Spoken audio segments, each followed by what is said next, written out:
আজকের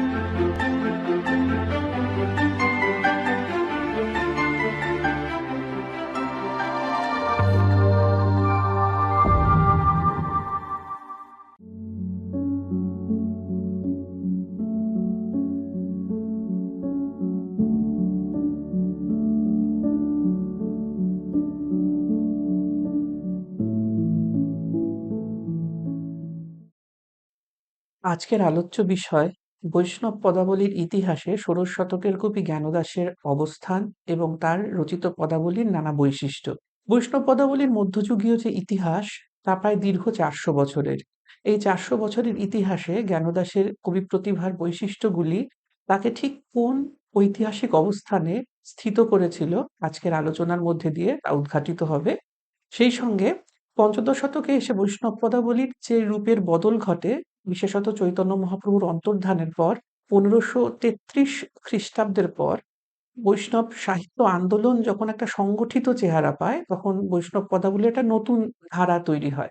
সেই ধারায় জ্ঞানদাস তার অবদান কিভাবে চিহ্নিত করেছিলেন তাও আজকের আলোচ্য বিষয়ের মধ্যেই পড়ে। শ্রী চৈতন্য প্রবর্তিত যে বৈষ্ণব পদাবলী সাহিত্যের ধারা শ্রী চৈতন্য যা আস্বাদন করতেন, সেই আস্বাদিত বৈষ্ণব পদাবলীর আদলে পরবর্তীকালে যে গৌড়ীয় অলঙ্কার শাস্ত্র রচিত হয়, সেই অলঙ্কার শাস্ত্রের ধারায় কিভাবে পদাবলী সাহিত্য নতুনভাবে তৈরি হচ্ছিল তার শীর্ষবিন্দুটিকে জানতে হবে ষোড়শ শতকের কবি জ্ঞানদাসের পদাবলীর নানা দিক। এই পর্বের বৈষ্ণব পদাবলী বিশেষ করে সাধন সঙ্গীত। সাধন সঙ্গীত হিসেবেই যেহেতু এর চর্চা, ফলে সাধনার একটি ধারা এবং সঙ্গীতের কাব্যিক দিকের একটি প্রকাশ এই জাতীয় পদাবলীর মধ্যে একই সঙ্গে প্রবাহিত হচ্ছিল। জ্ঞানদাস দেখিয়েছিলেন কিভাবে সাধনার সীমারেখার মধ্যে থেকেও কবিতাকে রোমান্টিকতার পথে, সৌন্দর্যের পথে, অবলীলায় উন্মুক্ত করে দেওয়া সম্ভব। ফলে পদাবলীর অলঙ্কার শাস্ত্রকে জানতে গেলে, পদাবলীর কাব্যিক সীমারেখাকে জানতে গেলে আমাদের জানতে হবে জ্ঞানদাসের পদাবলীর নানা বিভঙ্গগুলিকে। ষোড়শ শতকের বৈষ্ণব পদসাহিত্য একটি বিষয়গত গুরুত্বপূর্ণ সংযোজন হয়। বিষয়বস্তুতে এই বিশেষ সংযোজনটি হল শ্রীচৈতন্য ও নিত্যানন্দ লীলা বিষয়ক পদাবলী এই পর্বে প্রথম লেখা হতে শুরু করে। এই নতুন ধারাটির অন্যতম শ্রেষ্ঠ রূপকার হলেন কবি জ্ঞানদাস। তার জীবন সম্পর্কে প্রাথমিক ধারণা অর্জনের পর তার কবি কৃতিত্ব ও সাহিত্যের ইতিহাসে তার অবদান আজকের আলোচনায় ধীরে ধীরে উঠে আসবে। জ্ঞানদাস মধ্যযুগের ভারতীয় অন্যান্য সমস্ত সাধক কবিদের মতোই মূলত দুটি পরম্পরা বহন করতেন নিজের মধ্যে। তার শিল্পচর্চা দুটি ধারায় নিষ্ণাত হয়েছিল: ধর্ম সাধনার পরম্পরার ধারা, আরেকটি হচ্ছে সাহিত্যিক পরম্পরা। সকল সাধক কবি এই দুটি পরম্পরার সঙ্গে যুক্ত থাকতেন। লক্ষ্য করলে দেখা যাবে প্রাগাধুনিক কালে সকল ধর্ম সম্প্রদায়েরই নিজস্ব সাহিত্যের ধারা থাকত। এই সময়কার কোনো কবির কৃতিত্ব মূল্যায়নের আগে তাই তার নিজের দুটি পরম্পরার সাথে সম্পর্ক জানা বিশেষভাবে প্রয়োজন। গৌড়ীয় বৈষ্ণব ভাবান্দোলনের আনুষ্ঠানিকভাবে প্রবেশের পথ প্রতিষ্ঠিত গুরু পরম্পরাকে অনুসরণ করে জ্ঞানদাস শিশুকাল থেকে গুরু পরম্পরার চৌহদ্দির মধ্যেই বেড়ে উঠেছিলেন। ধর্মীয় পরম্পরার দিক থেকে কবি জ্ঞানদাস নিত্যানন্দ শাখাভুক্ত। যারা সরাসরি নিত্যানন্দ মহাপ্রভু বা তার আশ্রিত অনুগত ও তার সঙ্গে সম্পর্কিত কারো কাছে মন্ত্রদীক্ষা পেতেন, তাদের নিত্যানন্দ শাখার গৌড়ীয় বৈষ্ণব বলা হতো। যতটা জানা যায়, জ্ঞানদাস নিত্যানন্দ মহাপ্রভুর স্ত্রী জাহ্নবা দেবীর মন্ত্রশিষ্য ছিলেন। 1530 খ্রিস্টাব্দে কাটোয়ার অদূরে মাদ্রা গ্রামে কবির জন্ম হয়। জ্ঞানদাস শ্রীচৈতন্যকে দেখেননি, নিত্যানন্দকে দেখেছিলেন। সেই অতুলনীয় অভিজ্ঞতা লিখে গেছেন তার পদাবলীতে।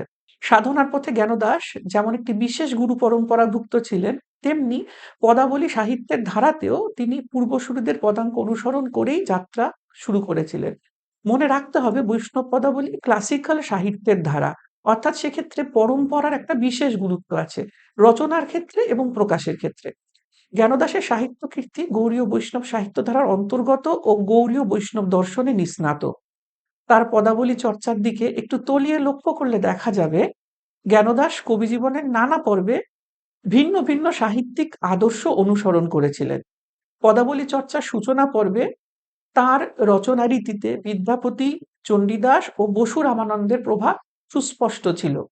পরিণতি পর্বে তার রচনা, রূপকলা ও প্রকাশে চণ্ডীদাস ও নরহরি সরকারের কাছাকাছি হয়ে যায়। অর্থাৎ একটা দীর্ঘ কবিজীবন এবং সেই দীর্ঘ কবিজীবনে নানা রকম সাহিত্য রীতির পরিবর্তন, বিশ্বাসের পরিবর্তন এবং ধর্ম সাধনার প্রকাশের নানা মাত্রার প্রতি আস্থা আমরা জ্ঞানদাসের দীর্ঘ কবিজীবনে দেখতে পাই।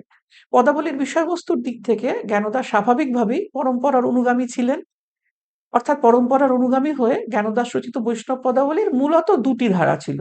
একটি হচ্ছে গৌরাঙ্গ এবং নিত্যানন্দ লীলার ধারা, আরেকটি রাধাকৃষ্ণ লীলার ধারা। রাধাকৃষ্ণ লীলা বিষয়ক পদাবলীতে আবার দুটি স্বতন্ত্র ধারা ছিল। প্রথমটি হচ্ছে শ্রীকৃষ্ণের বাল্যলীলা বিষয়ক পদ। এখানে উল্লেখ্য তিনি বাল্যলীলা বিষয়ক পদেই বিশেষ কৃতিত্ব দেখিয়েছিলেন, সেটা শ্রীকৃষ্ণেরও হতে পারে, শ্রী রাধারও হতে পারে। অর্থাৎ রাধারও বেশ কিছু বাল্যলীলা বিষয়ক পদ আমরা জ্ঞানদাসের পদাবলীর মধ্যে পাই। দ্বিতীয় ধারাটি হচ্ছে রাধাকৃষ্ণ প্রেমলীলামূলক পদ, অর্থাৎ রাধাকৃষ্ণ পদাবলীর একটি বাৎসল্য রসের ধারা, একটি মধুর রসের ধারা।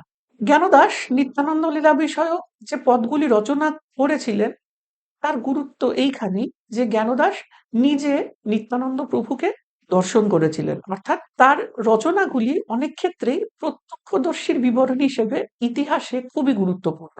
শ্রী চৈতন্যকে তিনি দর্শন করতে পারেননি, সেই নিয়ে তার দুঃখ ছিল এবং গৌরলীলা বিষয়ক পদে তিনি লিখেছিলেন, যাহাতে ধরণী ধন্য বিশেষে নদিয়া জ্ঞানদাস বড় দুঃখী তারে না দেখিয়া। এই অদর্শন কবির আবেগকে পরবর্তীকালে গভীরতা দিয়েছে। গৌরচন্দ্রিকার পদাবলীতে জ্ঞানদাস প্রথার মধ্যে থেকেছেন, কিন্তু প্রথার মধ্যে থেকেও তিনি কবিত্বের নিজস্ব প্রকাশ সর্বত্রই স্বাক্ষরের মতো দিয়ে রাখতেন। তার যে কোনো পরম্পরাগত সাহিত্য সৃষ্টির মধ্যেও তার নিজত্বের একটা নিজস্ব প্রকাশ সবসময় থাকতো। এই কবির কবিত্ব সর্বত্র, সে রাধাকৃষ্ণ পদাবলীতেই হোক, নিত্যানন্দ চৈতন্য বিষয়ক পদাবলীতে হোক, সর্বত্রই নিজস্ব মাত্রায় বিভাসিত হয়ে উঠেছিল। বাল্যলীলা প্রসঙ্গে জ্ঞানদাস রাধাকৃষ্ণ পদাবলীর বিশেষ একটা গুরুত্বপূর্ণ স্থান তৈরি করেছিলেন। আমরা জানি বাৎসল্য লীলার পদে বলরাম দাস সর্বশ্রেষ্ঠ কবি, কিন্তু বাল্যলীলা বিষয়ক পদে জ্ঞানদাসের সব থেকে বড় কৃতিত্ব যে তিনি যশোদা কৃষ্ণের মতোই মাতা কীর্তিদা ও বালিকা রাধার বাৎসল্য রসের পদ রচনা করেছিলেন। এগুলি কবিত্বে ও বাৎসল্য রসের স্ফুরণে অসামান্য সার্থকতা পেয়েছিল। মনস্তাত্ত্বিক ও বিবরণের প্রাণবন্ততাই এই সাফল্যের কারণ।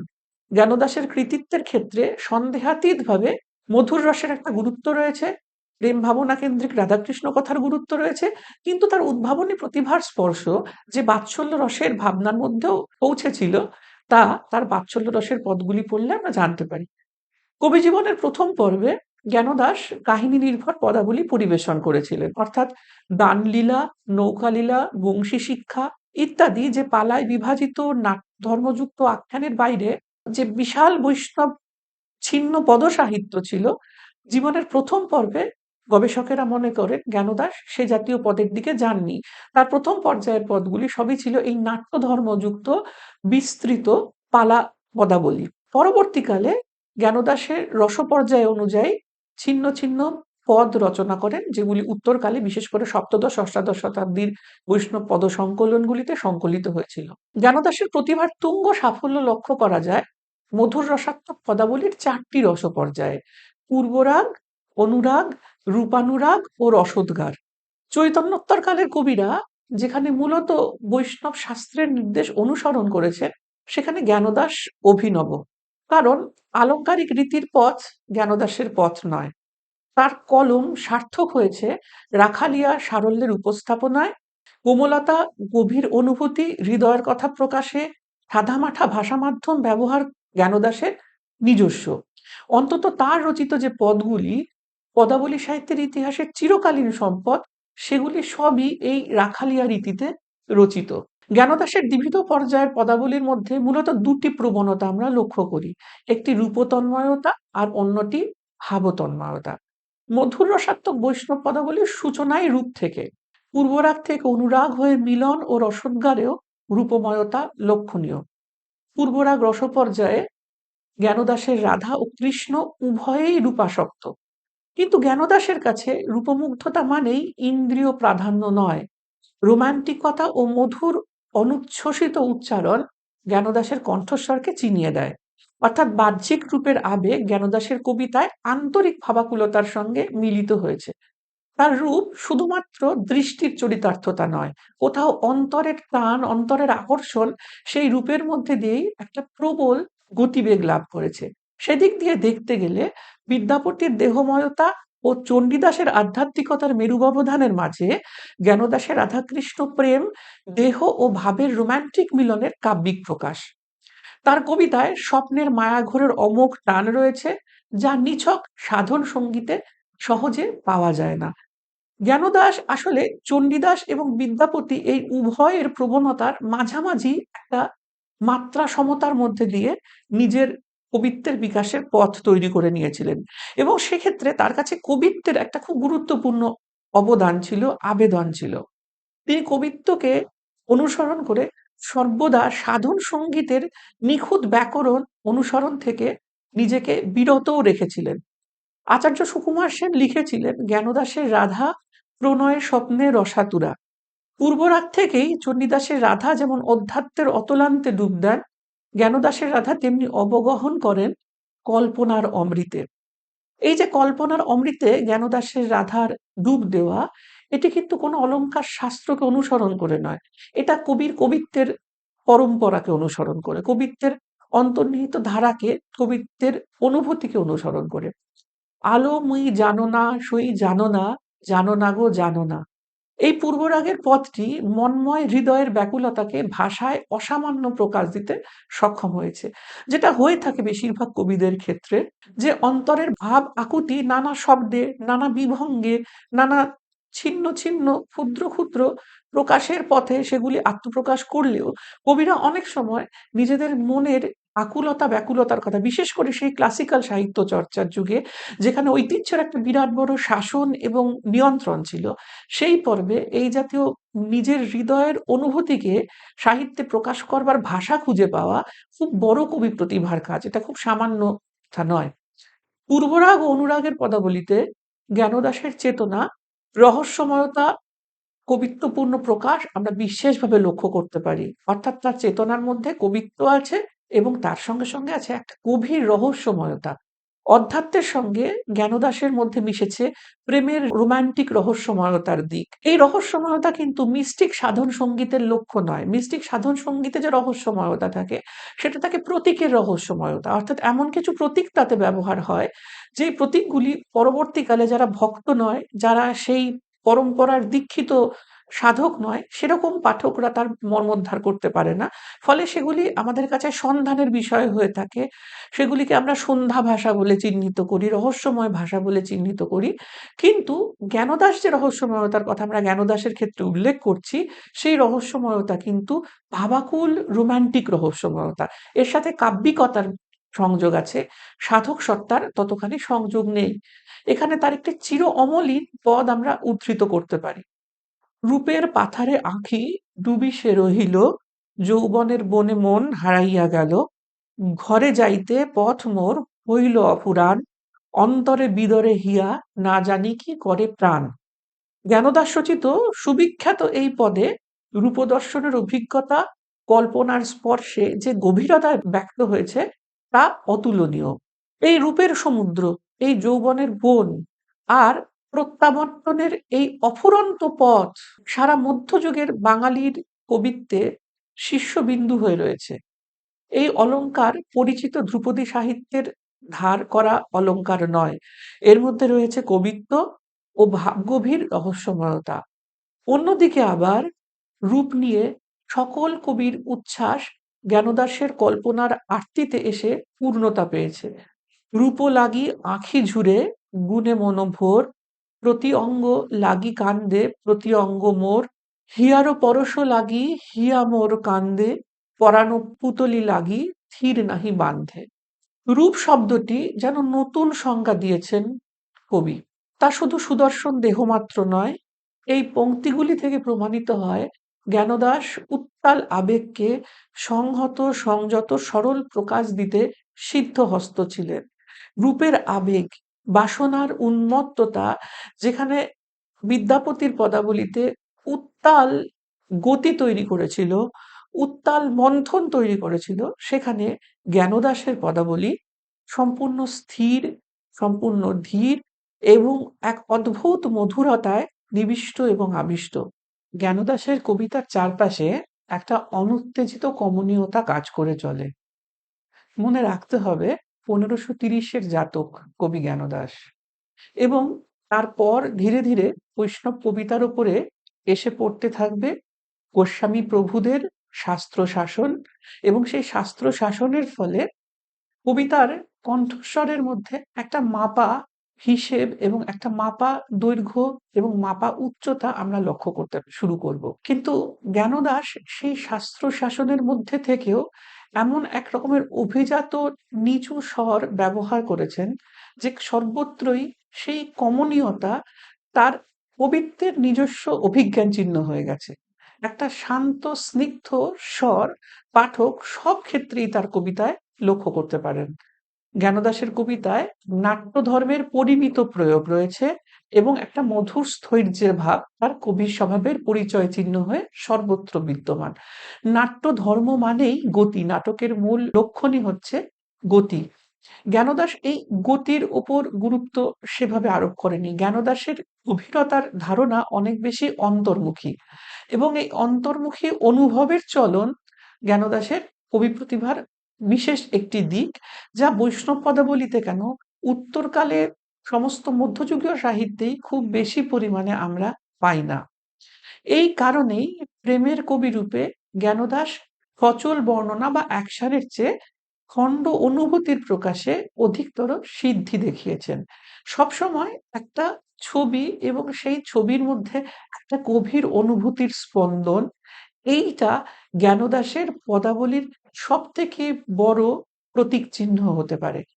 তাই জ্ঞানদাস রূপানুরাগের শ্রেষ্ঠ কবি। সেখানে ছবি আছে, রূপ আছে এবং তার মধ্যে অনুভূতির স্পন্দন আছে, কিন্তু গতি নেই, মথন নেই এবং উদ্দামতা নেই। জ্ঞানদাস রূপানুরাগের শ্রেষ্ঠ কবি, এবং অনুরাগ সম্পর্কিত সমস্ত ক্ষেত্রেই জ্ঞানদাসের উচ্চারণ আমাদের বারবার লিরিক কবিদের প্রতিভার কথা মনে পড়ায়। কিন্তু কবি তার কাব্যজীবনের সূচনায় বিদ্যাপতির আনুগত্যে থেকে, অর্থাৎ বিদ্যাপতির ভাব আনুগত্য স্বীকার করে শিক্ষানবিশি করেছিলেন। তার বেশ কিছু পদাবলী পরবর্তীকালের গবেষকেরা আবিষ্কার করেন, যেগুলির মধ্যে বিদ্যাপতির ভাব, বিদ্যাপতির ভাষা, বিদ্যাপতির সময়কার দরবারি সংস্কৃত অলঙ্কারের প্রয়োগ সমস্তই আমরা নিখুঁতভাবে লক্ষ্য করতে পারি। অথচ জ্ঞানদাস কিভাবে নিজের প্রতিভার প্রতি স্পষ্ট অভিমুখ পরায়ণ ছিলেন, যে তিনি কিন্তু তার শিক্ষানবিশি করা যে বিদ্যা, সেই বিদ্যাকে উত্তরকালে আর কাজে লাগাননি। বিদ্যাপতির অনুগত শিষ্য হয়েও তিনি উত্তরকালে অভিসার পর্যায়ে খুব সামান্য পদ রচনা করেছিলেন। মাত্র 16খানা পদ গবেষকেরা চিহ্নিত করতে পেরেছেন যেগুলি অভিসার পর্যায়ের এবং যেগুলি জ্ঞানদাস কর্তৃক লিখিত।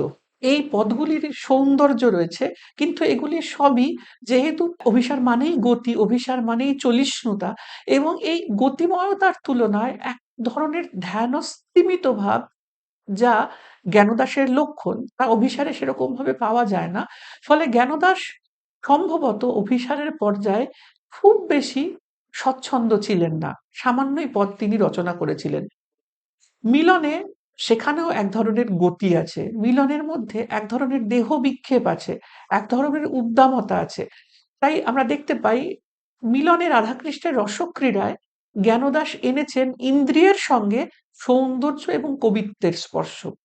যেখানে আমরা বৈষ্ণব পদাবলীর ক্ষেত্রে এই কবিত্বের কথাটা ব্যবহার করি, সেখানে মনে রাখতে হবে লিরিক কবিদের সেই বৈশিষ্ট্য, pure poetic energy unassociated with other energies. কবিত্ব, কিন্তু সেই কবিত্বের মধ্যে বাইরের কোনো রকম স্পর্শ নেই, বাইরের কোনো রকম প্রেরণা নেই, বিশুদ্ধ কবিত্ব, যেটা সাধক কবিদের মধ্যে সহজলভ্য নয়। এমনকি হয়তো সাধক কবিদের গুণাবলী বলেও সাধক সমাজে চিহ্নিত হবে না। আমরা জ্ঞানদাসের মধ্যে সেই দুর্লভ গুণটি লক্ষ্য করেছি। তাই রাধাকৃষ্ণের মিলন বর্ণনায় তিনি কিন্তু তত্ত্বের অবতারণা করেননি, রাধাকৃষ্ণের মিলন বর্ণনায় তিনি কিন্তু উদ্দাম কাম ক্রীড়ার ছবি আঁকেননি, যেটা দরবারি কবি বিদ্যাপতির মধ্যে আমরা দেখতে পেয়েছিলাম, বা পরবর্তীকালে যে কোনো কবির মধ্যে খুব স্বাভাবিকভাবে মিলনের এই কাম ও ক্রীড়ার দিকটি খুব গুরুত্বপূর্ণ ছিল। কিন্তু জ্ঞানদাস সেখানে আনলেন একটা সৌন্দর্য এবং এক রকমের অদ্ভুত বিশুদ্ধ কাব্য প্রেরণাজাত উপলব্ধি। বৈষ্ণব কবিতায় বাসনাই যে সৌন্দর্যের উপকরণ, জ্ঞানদাসের কাব্যপাঠ সে কথাই আমাদের মনে করায়। জ্ঞানদাস পালাকেন্দ্রিক দীর্ঘ কবিতা রচনা করে তার কবিজীবন সূচনা করেছেন, কিন্তু এই রচনার ক্ষেত্রেও তিনি কিন্তু ওই পদাবলী কীর্তনের দীর্ঘ পালাগানের ধারাকে নিখুঁত আনুগত্যে অনুসরণ করেননি। পূর্বজদের তৈরি করা পথ তিনি লক্ষ্য করেছেন, অবলম্বন করেছেন, কিন্তু ছোট ছোট দু একটি আঁচড়ে কল্পনা এবং কবিত্বপূর্ণ নানা প্রয়োগ তিনি এমনভাবে এই পালাতে সংযোজন করেছিলেন, যা সেই পালার মধ্যেও কবির নিজস্ব জাতকে চিনিয়ে দেয়। প্রথাকে অনুসরণ না করেই মাত্র ৮টি চরণে রচনা করেছিলেন রাধার বারোমাস্যা। মঙ্গল কাব্যে যে বিখ্যাত বারোমাস্যার শিল্পরূপ আমরা ব্যবহার করতে লক্ষ্য করে থাকি, মধ্যযুগে অত্যন্ত প্রসিদ্ধ এবং জনপ্রিয়, সেই বারোমাস্যার শিল্পরূপকে জ্ঞানদাস পদাবলীর সীমারেখার মধ্যে এনে ফেলেছিলেন। কিন্তু সেই বাকবাহুল্য, সেই প্রগল্ভতা এবং দীর্ঘ পয়ারের প্রয়োগ জ্ঞানদাসের বারোমাস্যার মধ্যে পাওয়া যাবে না। ৬ ঋতুর পরিবর্তনে ইন্দ্রিয় বেদনার যে ৬ রূপ রাধার জীবনে ফিরে আসছে, তাকে সামান্য ৮টি মাত্র পংক্তিতে বদ্ধ করেছিলেন জ্ঞানদাস শব্দ এবং ছন্দের মিত ব্যবহারে। এই কবিতাগুলি সীমিত, ছোট, সামান্য আঁচড়ে লেখা, কিন্তু তার মধ্যে মিশে গেছে কল্পনা এবং তার মধ্যে মিশে গেছে গভীরতা। যেই গভীরতার কারণেই জ্ঞানদাসকে খুব বেশি শব্দ প্রয়োগ করতে হয়নি। সামান্য শব্দ প্রয়োগেই বারোমাস্যার সমস্ত অনুভব এবং সমস্ত প্রভাব তিনি তৈরি করতে সক্ষম হয়েছিলেন। জ্ঞানদাস চণ্ডীদাসের ধরনে নিবেদনের পদ রচনা করেছিলেন। এই নিবেদন জ্ঞানদাসের ক্ষেত্রে চণ্ডীদাসের মতোই অনেকটা কবিরই নিবেদন, কিন্তু সেক্ষেত্রে হয়তো একটি অবলম্বন আছে, সে হচ্ছে রাধার অবলম্বন। পদাবলীর চণ্ডীদাস তার সাধনার নিজস্বতার পথে রাধাকে কবির কণ্ঠ করে তুলেছিলেন। জ্ঞানদাস কিন্তু সেই তুলনায় অনেক বেশি সুপরিশীলিত বৈষ্ণব সাধনার ধারার মধ্যে অন্তর্ভুক্ত ছিলেন। তা সত্ত্বেও জ্ঞানদাস চণ্ডীদাসের শিষ্যত্ব অবলম্বন করেই নিবেদনের পদাবলীতে রাধার কণ্ঠকে কবির কণ্ঠে রূপান্তরিত করেছেন।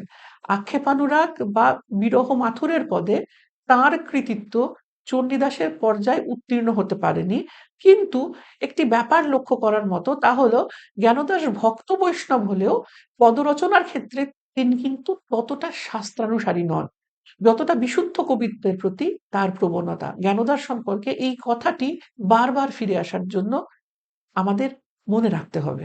জ্ঞানদাস যতটা শাস্ত্রানুসারী, তার চেয়ে অনেক বেশি বিশুদ্ধ কবিত্বের প্রতি তার প্রবণতা। বৈষ্ণব সাধক কবির দায় তিনি স্বীকার করেছিলেন। সেই দায় স্বীকার করে জ্ঞানদাস সবকটি রসপর্যায়ের পদ রচনা করেছিলেন, কিন্তু তার কবিপ্রবণতা যেই পর্যায়গুলিতে নিজের প্রকাশপথ খুঁজে পায়নি, জ্ঞানদাস সেসব ক্ষেত্রে পদ রচনা করলেও সাফল্য অর্জন করেননি, এবং সর্বত্রই সেই সব ক্ষেত্রে, যেসব ক্ষেত্রে তার নিজস্ব কবিত্ব প্রকাশের জায়গা সীমিত, তার ব্যক্তিগত কবি প্রবণতার সাথে যে রসপর্যায়ের খুব বেশি সংযোগ ঘটে না, সেই সব ক্ষেত্রে খুব বেশি পদ তিনি রচনা করেননি। অধ্যাপক বিমান বিহারী মজুমদার, যিনি পরবর্তীকালে জ্ঞানদাসের পদ সংকলন করেছিলেন এবং সম্পাদনা করেছিলেন, তিনি জ্ঞানদাসের কবি প্রতিভার কয়েকটি দিক একটি খুব হাসবুনট উদ্ধৃতির মধ্যে পরিবেশন করেছিলেন।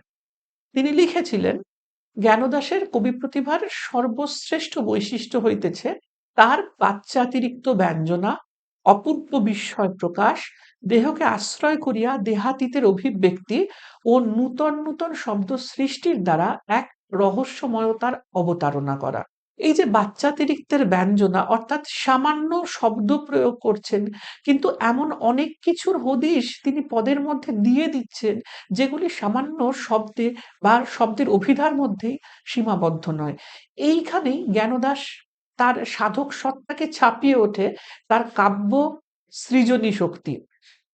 যে ক্ষেত্রে কবি এই প্রবণতা প্রকাশের আনুকূল্য পাননি, যেমন বলা হয়েছে, সেসব ক্ষেত্রে কবির কলম থেকে নজরকাড়া কবিতার জন্ম হয়নি। আর যেসব ক্ষেত্রে কবি এই প্রবণতার আনুকূল্য পেয়েছেন, সেই সব ক্ষেত্রগুলিকে আজকের বৈষ্ণব সাহিত্য সমালোচনার ভাষায় আমরা আধুনিকতা বলে চিহ্নিত করতে পারি। যদিও আধুনিকতা একটি অপেক্ষাকৃত পরবর্তীকালের সাহিত্য দর্শন, কিন্তু এই আধুনিকতা যে অর্থে মানবতা, যে অর্থে বিশুদ্ধ কাব্যশক্তির প্রতি প্রণতি, ঠিক সেই অর্থে আমরা জ্ঞানদাসের মধ্যে আধুনিকতার বিকাশ লক্ষ্য করতে পারি। আধুনিকতা যেখানে ইন্ডিভিজুয়ালিটি অর্থাৎ কবির ব্যক্তি স্বরূপের উপর আস্থা বেশি, সেই ক্ষেত্রগুলিকে আমরা আধুনিক বলি মধ্যযুগের বাংলা সাহিত্যে। সেরকমভাবে শব্দ ও অর্থের নানা অভিনব প্রয়োগ এবং নতুন ভাববলয়ের অবতারণায় মনস্তাত্ত্বিক সত্য দিয়ে কবিত্বের ব্যঞ্জনা বিকাশে জ্ঞানদাস মধ্যযুগেই পাঠককে আধুনিকতার স্বাদ দিতে সক্ষম হয়েছিলেন। আধুনিকতার নিরিখে মধ্যযুগে মুকুন্দ চক্রবর্তী ও ভারতচন্দ্রের সঙ্গেই জ্ঞানদাসের নাম স্মরণ করেন সাহিত্যের ঐতিহাসিকেরা। মুকুন্দ চক্রবর্তী রচনা করেছিলেন চণ্ডীমঙ্গল এবং ভারতচন্দ্র রায়গুণাকর তিনি রচনা করেছিলেন অন্নদামঙ্গল কাব্য, এবং সর্বত্রই প্রথাকে অতিক্রম করে গেছিল মানুষকে এবং তার অন্তর্গত উপলব্ধিকে অনুসন্ধান করে আবিষ্কার করার এক রকমের প্রবণতা। ভারতচন্দ্র স্পষ্টই বলেছিলেন যে শাস্ত্র শাসন তিনি মানতে চান না এবং দৈব শাসনও তিনি মানতে চান না। জ্ঞানদাস হয়তো সেই রকম ভাবে শাস্ত্রকে লঙ্ঘন করার কোনো জিহাদি ঘোষণা তার কাব্যের মধ্যে করেননি, কিন্তু তার কাব্য প্রবণতা যে শাস্ত্রের প্রাকারের মধ্যে বদ্ধ ছিল না, সেটা তার কাব্যের পাঠক মাত্রই জানেন। এই আধুনিকতা তাই শুধু কথার কথা মাত্র নয়। জ্ঞানদাসের পদাবলীর সম্পাদক অধ্যাপক বিমান বিহারী মজুমদার মনে করেন, সপ্তদশ শতকে এই আধুনিকতার কারণেই জ্ঞানদাস ভক্ত বৈষ্ণবদের বেশ অস্বস্তির কারণ হয়েছিলেন। ক্লাসিক যে বৈষ্ণব পদসংকলনগুলি বিশেষ করে সপ্তদশ এবং অষ্টাদশ শতকে সংকলিত হয়েছিল, এই সংকলনগুলিতে জ্ঞানদাসের অনেক পদ, যেগুলি আজকের পাঠক, আজকের গবেষক অত্যন্ত কাব্য লালসা থেকে পাঠ করে থাকেন বা যেগুলিকে আস্বাদনের প্রকৃত বিষয় বলে মনে করেন, সেই জাতীয় তথাকথিত আধুনিকতা সমন্বিত পদগুলি পুরনো প্রাচীন সংকলনগুলিতে একটিও স্থান পায়নি। জ্ঞানদাস তার নিজস্ব ভাষা তৈরি করেছিলেন। এক্ষেত্রে আমরা ভাষা শব্দটিকে শুধুমাত্র প্রতীক হিসেবে ব্যবহার করছি না। ভাষা বলতে পোয়েটিক ল্যাঙ্গুয়েজ শুধুমাত্র নয়। ভাষা বলতে পোয়েটিক ডিকশন অর্থাৎ কবিতার যে শরীর তৈরি হয় যে ভাষা, সেই ভাষায়। জ্ঞানদাসের কবি ভাষার মধ্যে অভিনবত্ব ছিল। কেননা জ্ঞানদাস কবি ভাষার একটা নিজস্ব চলন আবিষ্কার করেছিলেন। যে চলনের কারণেই জ্ঞানদাসের কবিতা শান্তির ভাব, প্রশান্তির ভাব, নত নিলিত ধ্যানের ভাবকে ধারণ করে থাকতে পারে। পদাবলীর ভাষা হিসেবে জ্ঞানদাস ব্রজবুলি ব্যবহার করেছিলেন এবং বাংলাও ব্যবহার করেছিলেন। কিন্তু তার ব্রজবুলিরও নিজস্ব বিশেষত্ব ছিল, বাংলারও নিজস্ব বৈশিষ্ট্য ছিল। হিস্ট্রি অফ ব্রজবুলি লিটারেচার নামক একটি অত্যন্ত মূল্যবান গবেষণা গ্রন্থে আচার্য সুকুমার সেন লিখেছিলেন, Ganodash was the most careful writer of Brojobuli, though there are a few poems where Brojobuli is greatly mixed up with Bengali. অর্থাৎ জ্ঞানদাস ব্রজবুলির সেই সব কবিদের অন্যতম যারা অত্যন্ত যত্নের সঙ্গে ব্রজবুলিতে পদ রচনা করেছিলেন। তা সত্ত্বেও জ্ঞানদাসের ব্রজবুলি অনেক ক্ষেত্রেই প্রচুর পরিমাণে বাংলা শব্দের মিশ্রণে আলাদাভাবে চিনে নেওয়া যায়। অর্থাৎ জ্ঞানদাস ব্রজবুলির শ্রেষ্ঠ রচয়িতাদের একজন, কিন্তু জ্ঞানদাসের ব্রজবুলি স্বাতন্ত্র চিহ্নিত। সেই স্বাতন্ত্র কি? তার মধ্যে প্রচুর বাংলা ভাষার মিশেল রয়েছে। ব্রজবুলি বা বাংলা মিশ্র ব্রজবুলি যে মিশ্র ভাষা, তার চেয়ে জ্ঞানদাস কিন্তু কৃতিত্ব দেখিয়েছিলেন সরল মৌখিক বাংলা ভাষায় বেশি। কারণ জ্ঞানদাসের কবিতার মধ্যে রয়েছিল কথ্য বাংলার চাল এবং কথ্য সাহিত্যিক ব্রজগুলির মধ্যে যার প্রকাশ ছিল না।